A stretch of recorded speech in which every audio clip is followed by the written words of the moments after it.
예수님께서 이 땅에 오셨을 때 성전을 청결케 하시는 귀한 사역을 진행하셨습니다. 하나님의 전이 은혜의 전당으로서 거룩한 성소로서 쓰여지고 또 거기에 오는 자들이 신실한 믿음으로 함께 한다면 그것처럼 하나님께서 기뻐하실 일은 더 없는 것이죠. 성전이 성전되게 하는 겁니다. 오늘날은 예배당이라고 합니다. 예배당이 예배당으로서의 활용이 잘 된다면 그것처럼 감사하고 복된 일은 없는 것입니다. 예수님께서 그 당시 성전에 나아가셔서 비둘기 파는 상을 엎으시고 돈 바꾸는 상을 엎으셨습니다. 이유가 무엇이었나요? 성전을 성전되게 하지 못했기 때문에 그렇습니다. 성전에 나오는 사람들의 마음이 하나님 중심, 예배 중심, 기도 중심, 말씀 중심으로 나와야 하건대 그러지 못했습니다. 성전에 나오는 자들이 장사를 목적으로 하고 또 이권에 개입돼서 돈 바꾸는 일에 몰두했습니다.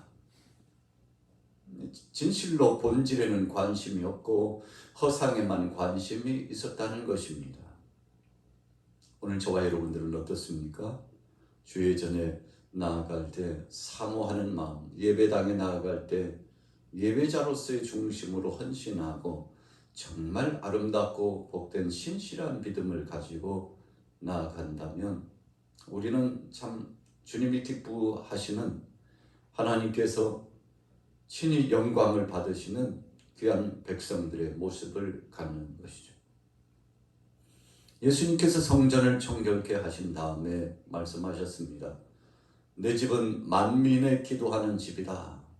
그러니 강도의 구절을 만들지 말라고 주님 말씀하여 주셨죠. 그래서 성전을 깨끗하게 성전 앞에 나오는 모든 백성들이 하나님 앞에 예배 중심으로 헌신자의 중심으로 하나님 앞에 영광 돌리는 중심으로 나오기를 소원하시면서 내 집은 만민의 기도하는 집이다. 하나님 만나는 자리라는 것입니다. 하나님과 우리 사이에 죄 문제를 허물고 이 소통 관계를 회복하는 자리라는 것입니다. 하나님 앞에 예배를 통해서 영광 돌리고 하나님께서 마치 옹기종 연기가 하늘로 올라가는 것처럼 우리의 마음의 중심을 흠량하여 받으시는 은혜의 전당이라는 사실을 말씀해 주신 거죠. 그래서 예수님께서 성전을 사모하는 열심이 얼마나 특심하신지, 얼마나 사모하시는지 이미 구약 성경을 통해서 예수님이 어떤 분이신가를 말씀해 주셨죠. 오늘 본문에 등장하고 있는 고라 자손들도 마찬가지였습니다. 고라 자손들은 성전 문지기로서의 사역을 감당했죠.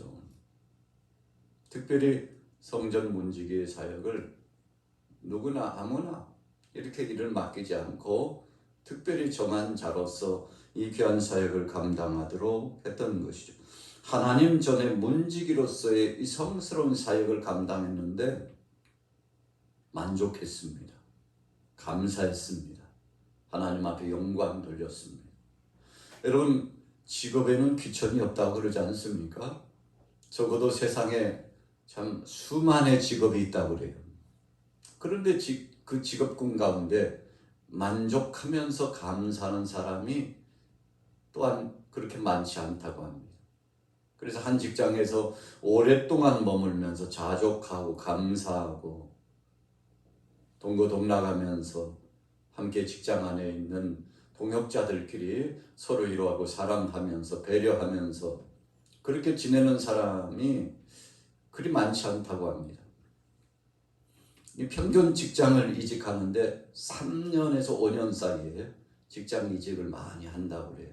이유가 뭡니까? 그랬더니 월급이 작아서, 또 복지가 좋지 못해서, 또 함께 일하는 사람이 마음에 들지 않아서, 또 내가 일할 만한 곳은 못 된다고 생각해서 자기 직업군에 대해서 만족하고 자기 직장 생업의 현장에서 감사하는 사람이 많지 않대요. 이직하고 나면 또 수달 수년 지나가면 불만족스러워요. 모든 것이 만족스럽지 못해요. 그래서 또 이직을 한다고 그러네요. 자, 이렇게 이직이 자주 이루어지는 것은 사실 좋은 현상은 아니죠. 세상에 내가 종사하고 헌신하고 함께하고 있는 직장이 정말 모든 것이 뛰어나고 배려가 있고 또 사랑이 있고 좋은 복지 안에서 그렇게 직장 생활을 하면 얼마나 좋겠습니까만 다 만족되지 못한다는 것을 우리는 얼마 지나지 않아서 알게 됩니다. 오늘 하나님 앞에서 성전 문지기, 너는 문지기다 라고 했을 때 문지기는 문을 열고 닫는 자입니다. 그래서 하나님의 거룩한 성전을 관리하되 최전방에서 최일선에서 관리하고 헌신하는 직임을 가진 사람인데 얼마나 감사한지 몰라요. 하나님 나를 이런 귀한 직임을 내게 허락하시는 것을 감사합니다. 하나님 영광 받으시옵소서. 사모하는 마음을 가지고 어떤 사람은 참 비천한 자리다. 왜 직업도 많은데 왜 하필이면 저런 직업일까 했을지 몰라도 그러나 오늘 고라 자손들은 성전 문지기로 있는 것이 얼마나 감사한지 다른 나라에서 있는 것보다도 성전 문지기로 있는 것이 최고의 행복이라고 오늘 본문 말씀에 고백하고 있는 거죠.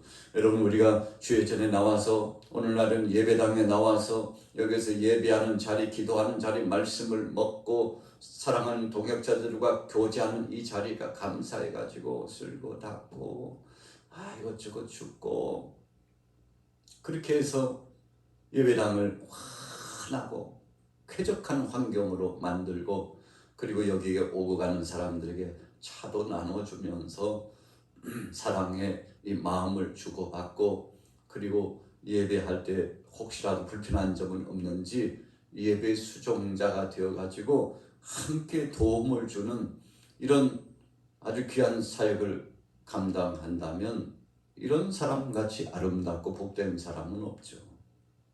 오늘 고라 자손들이 그런 심정이에요. 주의 전에 오고 가는 사람들에게 예를 갖추면서 그들에게 안내하는 이 귀한 직임을 감당했는데 너무 감사하다는 것입니다. 하나님 앞에 영광 돌리고 있어요. 여러분 복된 사람은 감사하는 사람입니다. 어떤 자리에 무슨 일을 하느냐 중요하겠지만 더 중요한 것은 선을 추구하고 하나님 영광을 위해서 무엇보다도 내게 주어진 것에 감사하면서 일하는 사람은 가장 행복한 사람이죠. 자, 오늘 1절에 보세요. 만군의 여호와여 주의 장막이 어찌 그리 사랑스러운지요 내 영혼이 여호와의 공정을 사모하여 쇠약하며 내 마음과 육체가 살아계시는 하나님께 부르짖나이다. 여러분 얼마나 하나님께서 기뻐하셨겠습니까? 성전을 사모하는 자신의 신앙 고백을 올려드리고 있습니다. 살아계신 하나님 앞에 부르짖어요.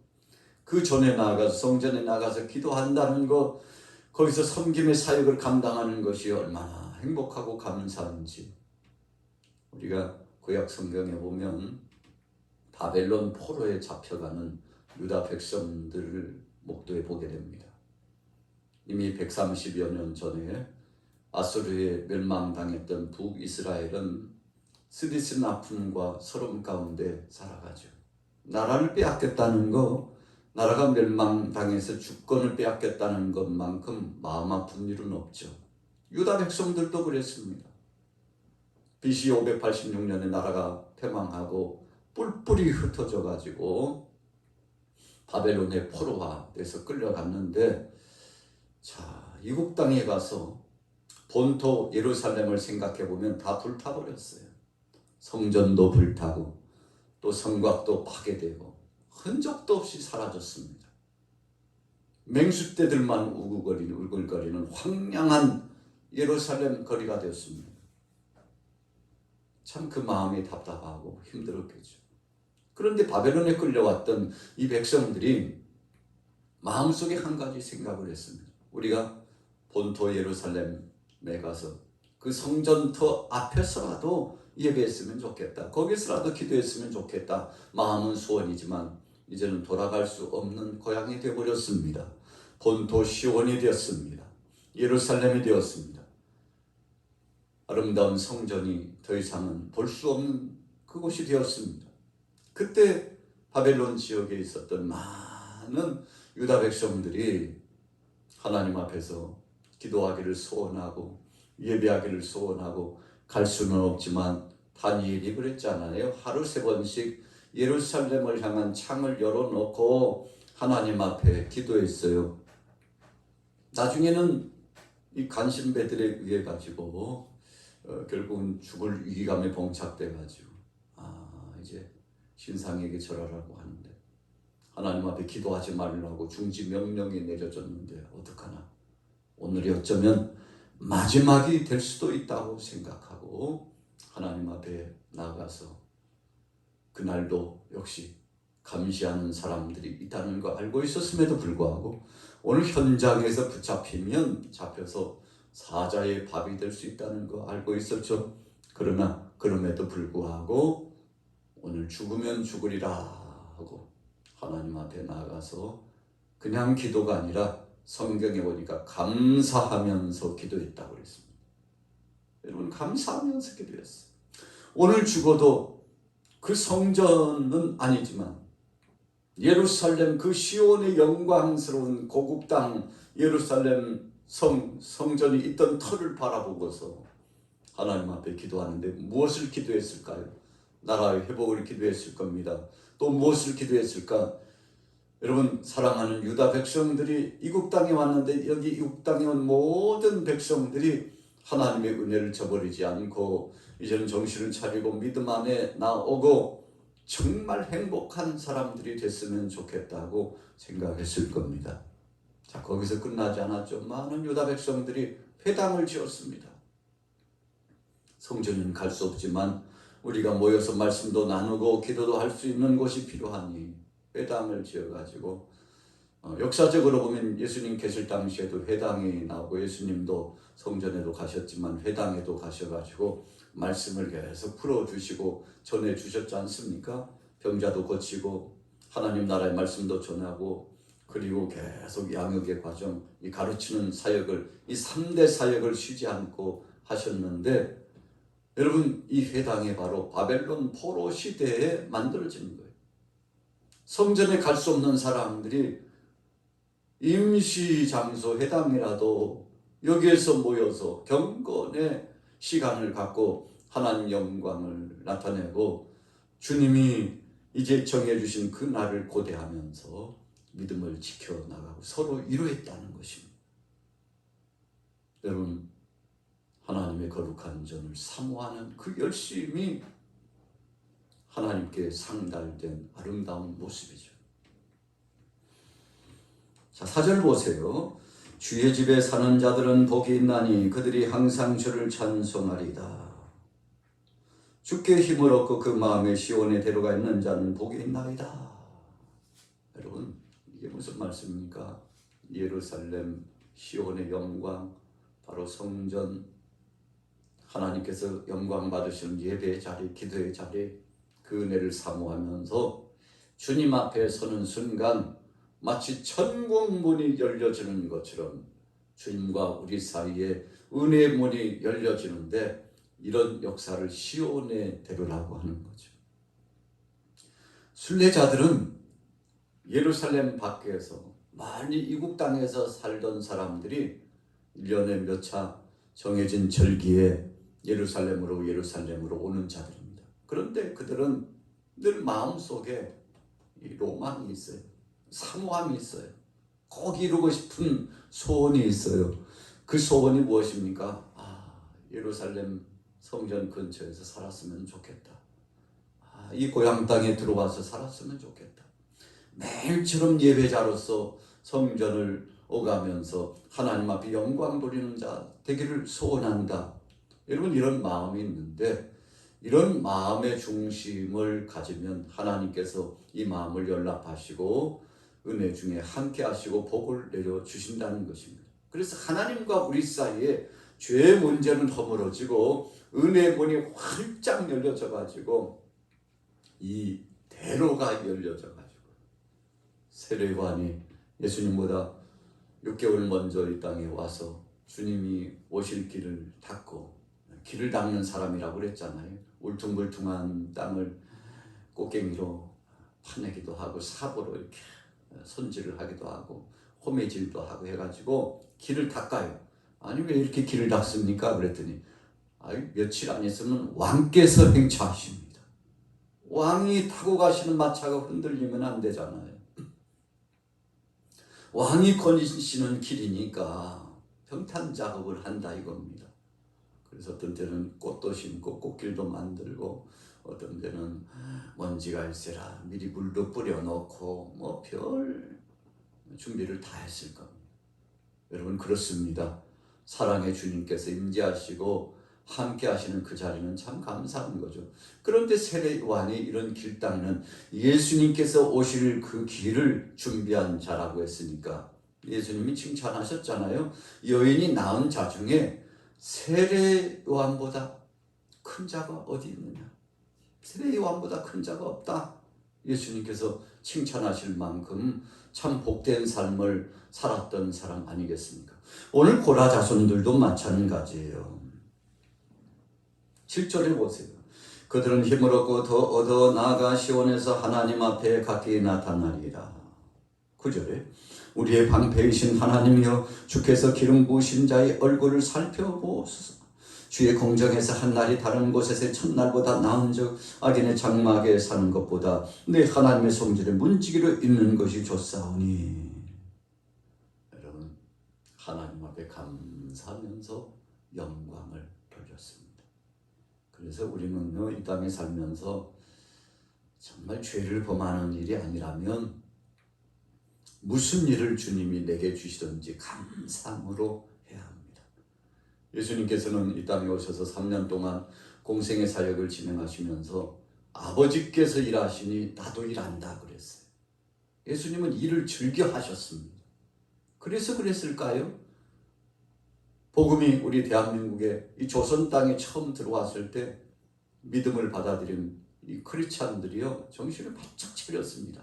이야 하나님 말씀에 보니까 얼마나 부지런하고 근면하고 성실해야 되는지 하나님께서 일거수일투족을 다 감찰해 보신대요. 아니 보시는 것이 없고 아니 들으시는 것이 없으니 무소부지하신 그 하나님 앞에서 성별된 삶을 살아야 된다. 이것이 바로 신앙생활의 모토였어요. 기준점이었어요. 그래서 게으르고 노름과 술판에 젖어가지고 또 창기를 만나고 그래서 허랑방탕했던 사람들이 일하는 시기에는 열심히 일하는 것 같았지만 이제 농번기가 되고 일이 없으면 농한기가 되면 사람들이 모여가지고 사랑방에서 뭐 이상한 짓들을 해요. 건설적이지 못한 행위를 해요.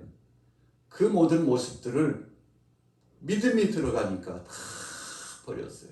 술판을 내려놓고 노름의 자리를 내려놓고 기생집을 드나들던 사람들이 정욕적인 중심을 다 내려놓고 근면하고 성실한 모습으로 바뀌어졌습니다.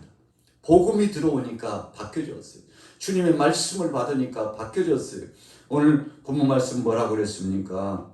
주의 전에 거하는 것이 가장 기쁘고 복되는 것이래요. 그냥 문지기로서 있어도 그것이 얼마나 행복한지 하나님 앞에 영광 돌렸는데 오늘 저와 여러분들도 하루하루 일할 수 있다는 것을 기쁨으로 안다면 주님이 영광을 받으실 겁니다. 그래서 우리 믿음의 사람들 크리스찬들은요 게으른 사람이 없어요. 정말 복음이 우리 속에 하나님의 말씀이 제대로 박혀가지고 그 은혜 안에 사는 사람은 성실할 수밖에 없어요. 속이는 일을 행하지 않아요. 여러분 우리가 거짓말을 하고 저울을 속이고 물건을 속이고 값을 속이는 것은 믿음의 사람들은 절대 해서는 안 됩니다. 여러분 하나님이 살아계시다고 믿는 사람들이 그러면 안 되겠죠. 하나님은 우리의 마음의 중심을 보시기 때문에 그 마음의 중심을 보시는 대로 하나님 앞에서 행한다 생각하고 고람되우 신앙이라고 그러잖아요. 오늘 고라자손 성전의 문지기들 하나님 앞에 감사했습니다. 찬양과 영광을 돌렸습니다. 하나님, 이곳이 참 최고입니다. 하나님 내게 이 문지기 사역을 주신 것을 감사합니다. 오늘 우리는 어떻습니까? 주님 앞에서 감사하고 있나요? 주의 영광을 위하여 성실하게 헌신하고 있나요? 세상에 있는 것보다도 주님 앞에 나아가는 것이 최고의 행복된 것으로 생각하고 있나요? 그렇다면 여러분들은 복된 사람입니다. 오늘 하루도 주님 영광을 위하여 정말 진실한 믿음을 가지고 살아가시기를 예수님의 이름으로 축원합니다.